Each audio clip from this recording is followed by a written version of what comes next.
కూటమి కుమ్ములాట రాజకీయాలుగా మారింది. కూటమి ప్రభుత్వం పరిపాలిస్తున్న అన్ని చోట్ల ఎక్కడైతే వైసీపీ లేకుండా కూటమిలో ఉన్న నాయకులు ఎమ్మెల్యేలుగా ఇన్ఛార్జీలుగా ఎక్కడైతే ఉన్నారో అక్కడ పెద్ద ఎత్తున గొడవలు పడుతున్నారు.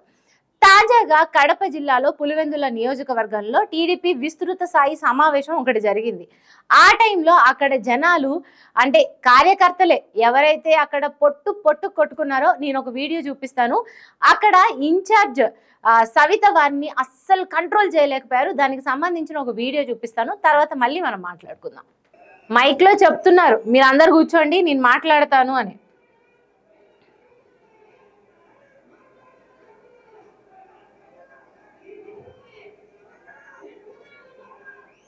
అసలు ఒక్కళ్ళు కూడా వినట్లేదు. అందరూ స్టేజ్ మీదకి వచ్చేసి అక్కడ ఎవరెవరి మధ్య గొడవ అవుతుందంటే చెప్తాను వినండి. ఈ రెండు వర్గాల మీద, ఒకటి Pulivendula TDP in charge BTech Ravi and ఇంకొకళ్ళు ఎమ్మెల్సీ రామ్ గోపాల్ రెడ్డి. వీళ్ళిద్దరు ఈ రెండు వర్గాల మధ్య గొడవ అవుతుంది. గొడవ దేనికి అవుతుంది? అక్కడంట మద్యం ఇసుక మైనింగ్ వ్యాపారం చేస్తున్నారట. అందులో వచ్చే డబ్బుని వీళ్ళు ఈ ఇరు వర్గాలు సమానంగా పంచుకోవట్లేదంట. ఆ అవినీతి చేస్తున్న డబ్బులో అవినీతి అక్రమంగా వచ్చిన డబ్బుని వీళ్ళిద్దరు పంచుకోవడంలో అవినీతి జరుగుతోందంట. దానికి వీళ్ళిద్దరూ ఇక్కడ ఎవరైతే ఇన్ఛార్జ్ ఉన్నారో ఆవిడ స్టేజ్ మీద ఉన్నప్పుడు టీడీపీ విస్తృత స్థాయి సమావేశంలో పొట్టుగా కొట్టుకున్నారు. అండ్ స్టేజ్ని ఒకళ్ళు వద్దంటే ఒకళ్ళు కిందకి దిగాల్సిందేనని పెద్ద నినాదాలు అయితే చేసుకున్నారు. రచ్చ రసాభాసగా మారింది ఆ సమావేశం మొత్తానికి. అయితే ఇదొక్కటే కాదు, కూటమి ప్రభుత్వం అధికారంలోకి వచ్చి 10 నెలలు అవుతుంది. 10 నెలల నుంచి వైసీపీ అన్యాయం చేసిందా, వైసీపీ అక్రమం చేసిందా, వైసీపీ మందం మీద, వైసీపీ కల్తీ మందం మీద, లేకపోతే వైసీపీ అసలు గాలి పీల్చిందా, గాలి వదిలిందా, 5 సంవత్సరాల్లో ఎన్నిసార్లు పీల్చింది, ఎన్నిసార్లు వదిలింది, అందులో అక్రమంగా ఏంది, సక్రమంగా వీటితో వీళ్ళంతా 10 నెలల నుంచి రాజకీయాలు చేస్తుంటే వీళ్ళ అంటే హై పొజిషన్లో ఉన్న వాళ్ళు చంద్రబాబు నాయుడు, పవన్ కళ్యాణ్ వీళ్ళు దీని మీద ఆలోచిస్తూ ఉంటే కింద మాత్రం అవినీతి డబ్బు పంచుకోవడంలో అవినీతి జరిగిందంటూ కార్యకర్తలు లేకపోతే టీడీపీ నాయకులు బీజేపీ వాళ్ళైతే వీళ్ళు పొట్టు గొడవలు పడుతున్నారు.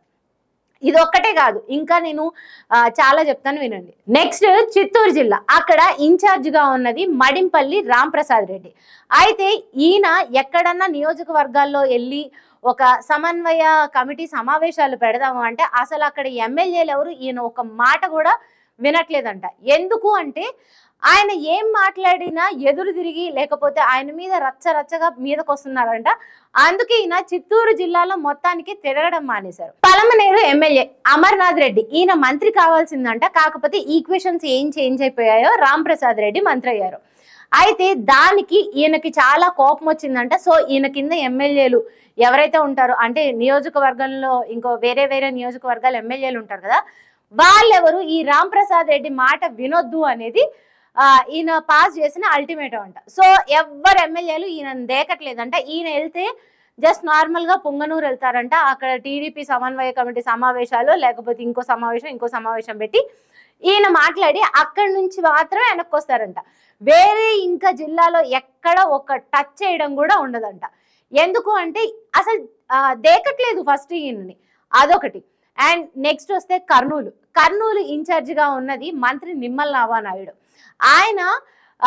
ఆయన దగ్గరికి టీడీపీ కార్యకర్తలు వెళ్ళి మొన్న ఒక మొర పెట్టుకున్నారంట, చాలా రిక్వెస్ట్ చేసుకున్నారంట. అదేంటి అంటే మమ్మల్ని టీడీపీ కార్యకర్తల్ని బిచ్చగాళ్ళలాగా చూడొద్దని మీరు ఎవరైతే BJP MLA Adoni BJP MLA Parthasarathi Reddy ఆయనకు ఒక మాట చెప్పండి అని వీళ్ళెళ్ళి ఆయన అడుక్కున్నారంట. ఎందుకు ఇదంతా అంటే అక్కడ కూడా మద్యం ఇసుక మైనింగ్ వీటిలలో డబ్బులు వస్తూ ఉంటే ఈయన 90% తీసుకుంటే వాళ్ళకు 10% భిక్షంలా వేస్తున్నారంట. సో మమ్మల్ని అసలు బిచ్చగాళ్ళలా చూడొద్దని మీరు మాట చెప్పండి అని ఈయన దగ్గరికి వెళ్ళి వేడుకున్నారంట. అంటే చూడండి టీడీపీ పరిస్థితి ఎంత దిగజారిపోయిందనేది. యాక్చువల్లీ 164 సీట్లు కూటమి ప్రభుత్వం అసలు ప్రభుత్వాన్ని ఫామ్ చేయడానికి లేకపోతే ఇప్పుడు పరిపాలించడానికి 164 సీట్లు ఉంటే అందులో మేజర్ పార్ట్ టీడీపీది. కానీ టీడీపీ నాయకుల్ని అసలు దేకట్లేదంట కొన్ని ప్లేసెస్లో బీజేపీ కానీ జనసేన కానీ. నేను ఇప్పుడు జనసేన అన్నా కదా, ఈ మాట ఎందుకు చెప్పాను అంటే పిఠాపురం చూసుకోవచ్చు. పిఠాపురంలో వర్మ ఇండిపెండెంట్ క్యాండిడేట్ గా నిలబడి గెలిచి ఎమ్మెల్యే అయిన సత్తా ఉన్న నాయకుడు. ఆ ప్లేస్ లో తీసుకెళ్లి పవన్ కళ్యాణ్ పెట్టారు. పవన్ కళ్యాణ్ కి ఎంత సత్తా ఉందనేది మనం అందరం చూస్తూ ఉంటాం. స్టేజ్ మీదే తప్పితే నియోజకవర్గాల్లో ఉండదు ఆ పవర్. సో అలాంటి పవన్ కళ్యాణ్ ని తీసుకెళ్లి అక్కడ పెట్టి ఎమ్మెల్యే చేశారు. వాళ్ళ అన్నని తీసుకొచ్చి ఎమ్మెల్సీ చేశారు. కానీ వర్మని జోకర్ని చేశారు. సో ఇప్పుడు వర్మ ఎటు అడుగేయలేని పరిస్థితి. ఇప్పుడు ఏదైనా పార్టీ మారారనుకోండి, ఆయన ఫిరాయింపు నాయకుళ్ళే అంటారు. ఆ మాట రాకుండా ఉండడానికి, లేకపోతే క్రమశిక్షణ తప్పకుండా ఉండడానికి వర్మ చాలా గట్టిగా కృషి చేస్తున్నారు.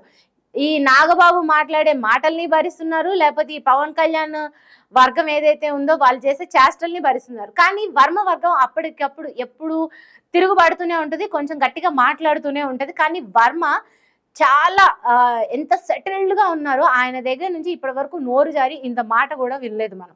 సో అలాంటి నాయకుడితో కూడా, అలాంటి నాయకుడి రాజకీయ జీవితంతో కూడా ఈ జనసేన బీజేపీ ఆడుకున్న ఎందుకు అంటే కూటమిలో ఉన్నారు కాబట్టి టీడీపీ ఏం మాట్లాడట్లేదు.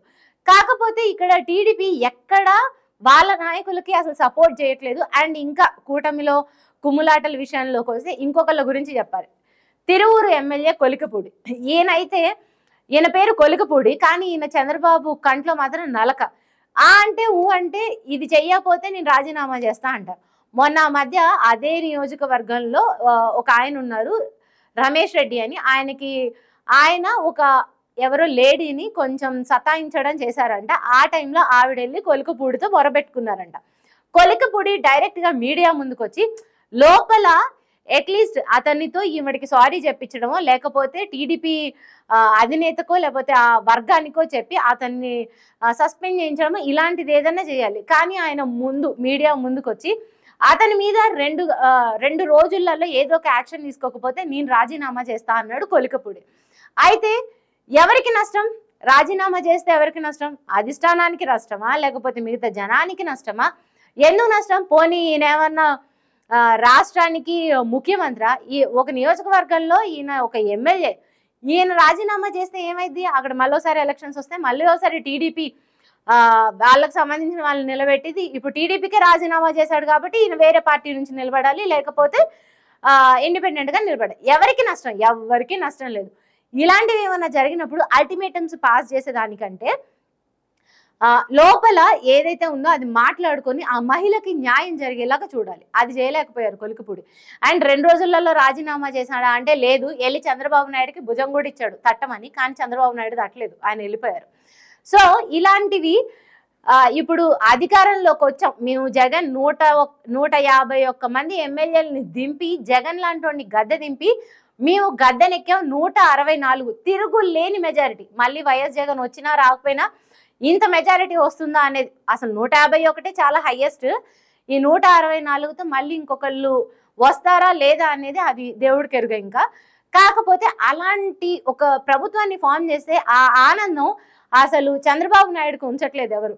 ఆయన ఎడుదిరిగి తల పట్టుకోవాల్సి వస్తుంది. నేను వీళ్ళకే చెప్పనా అంటే జనసేన బీజేపీ టీడీపీ వీళ్ళనే బుజ్జగించనా, లేకపోతే నా కొడుకు ఎలా అయితే ఆయన నా వర్గాన్ని పక్కన పెట్టి సీనియర్స్ ని పక్కన పెట్టి జూనియర్స్ ని టీడీపీలో పెట్టాలనుకుంటా, ఆయనకే సర్ది చెప్పనా, లేకపోతే నాకు ఆల్రెడీ 75, ఇంకో 4 ఏళ్ళు మళ్ళీ ఎలక్షన్స్ అంటే 77, 79 వస్తాయి, నా కొంటో బాగాలేదు, నేను నాదే చూసుకోనా లేకపోతే ఫ్యామిలీనే చూసుకోనా. ఈయనకి ఇదంతా ఒక తలనొప్పిగా అయితే మారింది. చూడాలి మరి రానున్న రోజుల్లో కూటమిలో ఈ కుమ్ములాటల్ని అధినేతగా లేకపోతే మొత్తం ఆంధ్రప్రదేశ్కి ముఖ్యమంత్రిగా ఉన్న చంద్రబాబు నాయుడు ఎలా సరిదిద్దుతారు అనేది అయితే మనం ఒకసారి చూడాలి.